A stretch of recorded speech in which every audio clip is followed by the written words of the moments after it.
अनंत वक्ता वक्ता से संवाद में आज बात करेंगे पंडित सुरेंद्र शर्मा जी से। अखिल भारतीय ब्राह्मण सभा के राष्ट्रीय अध्यक्ष हैं। बात करेंगे, प्रयास करेंगे जानने का कि आपके संगठन की संरचना क्या है, किस तरीके से काम आपका संगठन करता है और संगठन का उद्देश्य क्या है। शर्मा जी, स्वागत है हमारे कार्यक्रम अनंत वक्ता वक्ता से संवाद में आपका। जी प्रणाम। जय हिंद, जय भारत, जय भगवान परशुराम। हमारे दर्शकों को बताएं जी कि संगठन आपका कब से बना है, कैसे क्या है संगठन, संगठन की संरचना क्या है और संगठन क्यों है। 1980 से मैं ब्राह्मण सभा में संचालित हूं और आना जाना मेरा रहा है और लगभग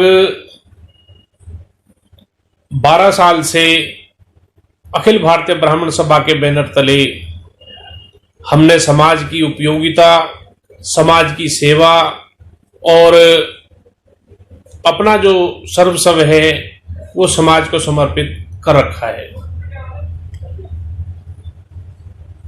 वो जैसे हमारे समाज में कोई गरीब तबके का या जरूरतमंद है, उसकी बेटी की शादी है या जो बच्चा फीस से विमुख है उसकी फीस हम अपनी तरफ से देते हैं।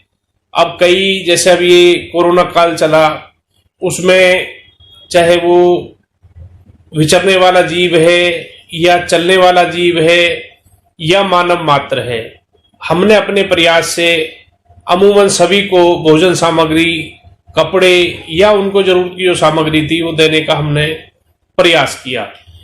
जहां तक मैंने समझा है जी, वर्षों वर्षों से आपके संगठन को, आपको व्यक्तिगत तौर से मैं देख रहा हूं जी समाज में जी, मैं समझ पा रहा हूं जहां तक कि आपको न तो समाज से पैसे की जरूरत है जी, न तो समाज से किसी पद की लालसा है कि एक संगठन को दिखा के हम सांसद विधायक बन जाएं जी। ऐसी स्थिति में संगठन का निरंतर विस्तार, जैसा कि आपने बताया, लगभग देश के सभी राज्यों में आपका संगठन है, देश के बाहर 10 देश में, 11 देशों में आपका संगठन काम कर रहा है जी। तो इस संगठन के विस्तार का मतलब क्या है और मकसद क्या है? वो ये है कि भाई भगवान परशुराम जी का नाम जगत में विख्यात हो।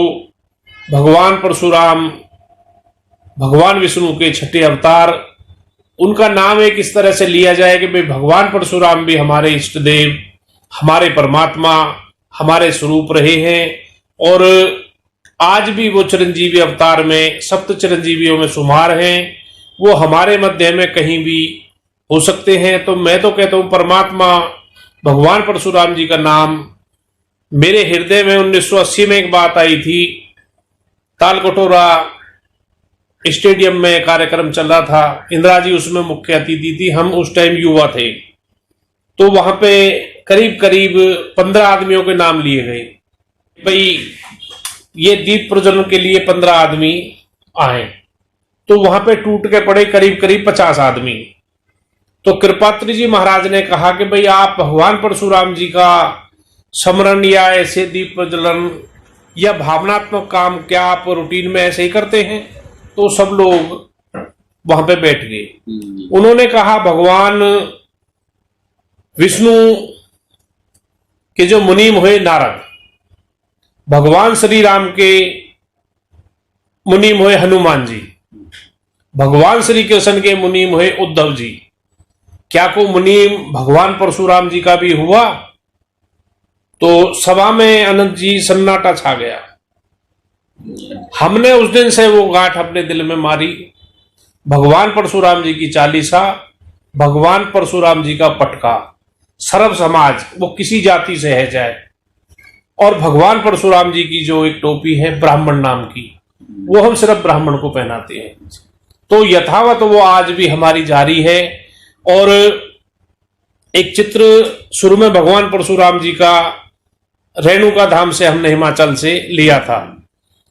तो आज घर घर और बच्चे बच्चे, युवा, बुजुर्ग, माताएं, बहनें, सबके जहन में ये कि भाई भगवान परशुराम हमारे अवतार और ब्राह्मणों के इष्ट देव। उसी प्रयास के मद्देनजर अनंत जी, हमने लगभग 50 मंदिर भगवान परशुराम जी के राज्य में, राज्य से बाहर मेवात में, मुजफ्फरनगर में, और अब 51वां मंदिर मुनक करनाल में बनने जा रहा है। भगवान परशुराम जी की प्रतिमा वहां पे पहुंच चुकी है।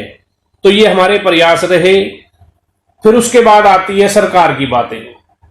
हमने भगवान परशुराम जी के नाम से कॉलेज, भगवान परशुराम जी के नाम से भवन, भगवान परशुराम जी के नाम से सेतु, भगवान परशुराम जी के नाम से मार्ग, पार्क, ये व्यवस्थाएं रखी। उसके बाद अब जैसे शहीद चंद्रशेखर आजाद जी की जयंती थी, तो हमने सरकार से मांग की, शाहपुर कला में शहीद चंद्रशेखर आजाद जी के नाम से स्टेडियम दिया गया। और पीछे हमने माननीय मंत्री मूलचंद शर्मा जी से मांग की, अनिल विज जी से, विपुल गोयल जी से। तो सेक्टर 2 वाला जो चौक है वो शहीद चंद्रशेखर आजाद जी के नाम से हमें दिया गया। एक अटल पार्क के नाम से बड़ा पार्क है, वो हमने। तो हमारा प्रयास ये है कि भाई जो हमारे महानुभाव जिन्होंने आजादी की लड़ाई लड़ी, उन्हें बच्चे स्मरण के तौर पर याद रखें और हम उसके एक माध्यम बने कि भाई हमने अपने कार्यकाल में, अपने संचालन में इन महानुभावों को स्मरण योग्य जैसी हम में यथाशक्ति थी, हमने उनके नाम को अग्रसर करने में एक प्रयास किया।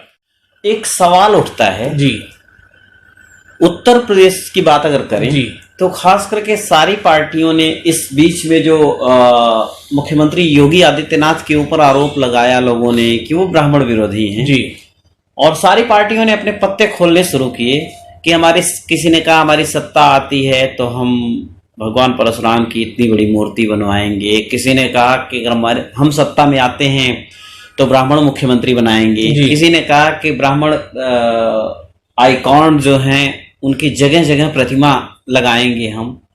तो ये तो राजनीतिक लोग भी कर रहे हैं, एट लास्ट कराना आपको भी राजनीति के लोगों से है जी। तो फिर आप में उनकी, आपकी और उनकी दोनों की पहल में अंतर क्या है, मुझे मेरे दर्शकों को बताएं। उपाध्याय जी, मैं आपको बताऊं, आदिकाल से भी ब्राह्मण को कभी किसी ने ये नहीं चाहा कि ये इस सीट पे भागीदारी करे या नुमाइंदगी करे।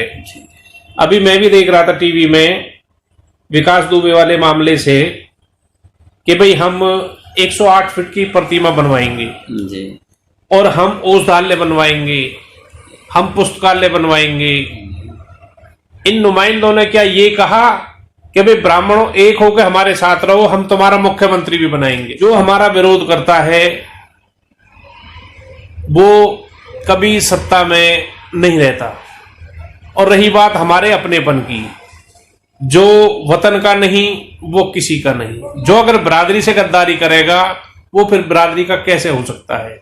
और जो पार्टियां ब्राह्मणों से एक आदर भाव से समर्थन लेके उनको विमुख भाव से देखेंगी तो पार्टी अगली बार के सत्ता में आएगी, नहीं आएगी।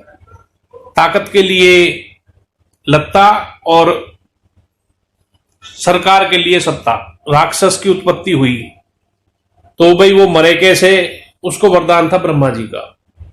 भाई ये मरेगा तब जब कोई ब्राह्मण ऋषि अपनी देह दान करे जी। तो विचार किया गया भाई ऐसा ऋषि कौन है। उस टाइम के परम दानी कहूं या महादानी कहूं, महर्षि दधीची जी को चुना गया। उनकी हड्डियों को लिया गया, गाय से चटवाया गया और उससे वज्र बना। तो देखिए, रक्षार्थ भी ब्राह्मण रहा है, ज्ञानार्थ भी ब्राह्मण रहा है, पुण्यार्थ भी ब्राह्मण रहा है। और ब्राह्मण सबके लिए नौछावर करता है। तो सबको भी ब्राह्मण के प्रति आदर भाव और सम्मान के बारे में सोचना चाहिए। सही मायने में ब्राह्मण के उत्थान का सूत्र क्या हो सकता है? एक ब्राह्मणों के लिए क्या संदेश देना चाहेंगे ब्राह्मण संगठन चलाने के नाते? देखिए उपाध्याय जी, मैं तो ये कहूंगा, शिक्षित युवा और संगठित समाज। जिसका युवा शिक्षित होगा और समाज संगठन में होगा, मैं तो यही कहूंगा जो हमारी पीढ़ी है, बच्चे और युवा, बच्चे पढ़ें, युवा संस्कारवान बने, चाहे वो कारोबार करें, नौकरी करें, सम्मान के साथ करें। और मैं तो यही कहूंगा, सनातन धर्म की धुरी ब्राह्मण है और ब्राह्मण समाज का मुख है, ब्राह्मण ज्ञान का दाता है। तो हमें ज्ञान की ओर ध्यान देते रहें, लोगों को ज्ञान देते रहें। यही हमारी उत्पत्ति है, यही हमारा बड़प्पन है। ऐसी मैं कामना करूंगा कि सभी सर्वे भवन्तु की कामना करें। और ब्राह्मण के लिए तो सभी अपने हैं और सबके ब्राह्मण हैं। आपने हमारे साथ बात करने के लिए समय निकाला, इसके लिए आपका बहुत बहुत धन्यवाद। आपका भी स्वागत, अभिनंदन और बहुत बहुत आभार। आपने हमारे वीडियो को देखा, विश्वास है अच्छा लगा होगा। मिलते हैं किसी नए वीडियो के साथ, तब तक बने रहिए अनंत वक्ता मीडिया।